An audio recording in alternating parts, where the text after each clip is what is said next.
If your flip isn't profitable before you buy it, it won't magically become profitable later on. Real estate can be forgiving. I understand that. But you need to give yourself the best chance out of the gate so that way you won't have this big mess on your hands. Oh my gosh, the stories I can tell here. I was part of a company, a real estate investing company, where in my early 20s, we were doing about 25 deals a month at our highest point.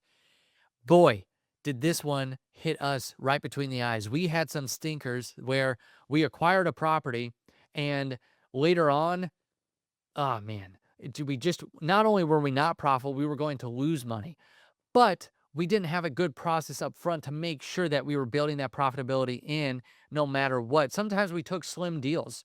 Sometimes we thought we built the profitability in, but we didn't build a big enough buffer up front to be able to weather some of the things that just happen with flips, especially if it's not a new build. You're walking into these houses and you don't know what you're going to uncover. So one of the big things is making sure you build enough profitability in upfront before you even acquire that deal. And how do you do that? What what is that practice? A lot of people out there teach different formulas, right? It's ARV times a certain percentage minus repairs and minus your, all that stuff to give you your profitability and like how much you could offer for a property. But I would also say too, it depends on where you are in your business journey.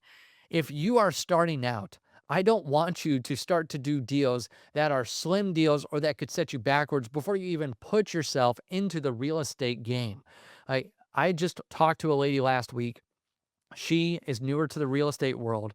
She bought her first deal and she ran all the numbers. She thought she built enough profitability in on the front end, but then, she had a foundation issue and of course that just blew the budget out of the water. They weren't expecting it, but it came back on a report and she's like, "Yeah, my first deal was a loser deal and I lost money on it." But she's still in real estate and still trying it. But she said, like, that set me back. I'm not able to do as much now. And I just don't want you to be in that position. Now, if you are also a real estate investor and you're down the road and you're in the middle of like 10 flips, sometimes it's even easier to lose money when you're doing more because you can't give it the attention like you could when you were doing one deal. So it's even more important that you build that profitability in upfront. I also need to tell you, obviously, you say, well, David, I need to be able to get the deal. And if I build too much of a profitability, then I'll be one of the lowest offers in a competitive market. If you have a system in place to make sure that you are keeping the cash that you're making, I highly recommend the Profit First system as that system to be able to keep more of your cash. But if you have some system like that, and let's just say you're down the road as a real estate investor and you've got some reserves on hand, number one, you can be one of the lower offers and not need every single deal that comes through your door. You only need the deals that are actual deals. Lots of people trip themselves up because they're like, well, I have to get this next deal, or I don't have any reserves. And if I don't get this deal and I don't close, I don't know what I'm going to do. Like, how am I going to put food on the table, or how am I going to go after the next deal, or put money into marketing, or hire this person, or get an assistant, or whatever it might be. So I want you as a business owner to build, yes, that buffer in up front, but I also want you on the back end to know, okay, if I do close this deal and I get the profitability from this deal, how much should I put into my different bank accounts? Like if you're on Profit First, and if you're doing Profit First, you know that that system is all about bank accounts and knowing that you're giving every single dollar a name. And when a deal closes, that way you're making sure your money gets named, whether it be profit or owner's compensation to pay you or taxes. I want you as a fix and flipper, especially if you are fixing and flipping, you need to build enough profitability in to pay yourself, to put towards towards taxes, to put towards reserves, especially if you don't have reserves. That would something I would aggressively go after, making sure that you have money also to put back into the business. So you're like, David, that might change my offer some. And I get it. It's like, I want you to not have the same business that you have right now if that business is physically hurting you. Because if you're buying deals and you think that, oh, even if I don't take this down as a fix and flip, but I put it into my rental portfolio, that'll be my backup option. Well, that's what was happening with us doing all those deals, doing 25 deals a month, spending 26 worth. And some of those properties that became buy and holds were not our best buy and holds because we didn't have a ton of equity in them. we couldn't really like lose any money on them or have any major repairs, or we'd be losing our shirts for years. It's like, this is where those were our slimmest deals and they didn't have the best equity when we got them. So, and that's where it was hard for us to even weather those storms as like, okay, the fix and flip didn't work. Do I just make it a buy and hold? I don't want you to get yourself into those types of situations. So going into it, knowing I'm not just looking at this deal from, oh, I want to make 25K. It's, I want to make 25K, but what does that 25K represent? Or what does that 50K represent? Whatever your lowest number that you would take as profitability for a flip that you're doing, I want you to be able to say, okay, what does that 50K mean? It means that I put X amount of dollars to pay myself, X amount of dollars in the business to make sure it's growing, X amount of dollars towards reserves. I want you to have a plan on the back end, not just build in a buffer on the front end, but knowing that you have enough on the back end to spread out that money as well too. And lots of people just don't think of that. They just think, I'm going to go, I'm going to run, I'm going to do the deals, and I'm going to just build in the profit margin that I'm at the lowest, denominator of making sure that I have at least X amount of dollars coming in as profit from these deals.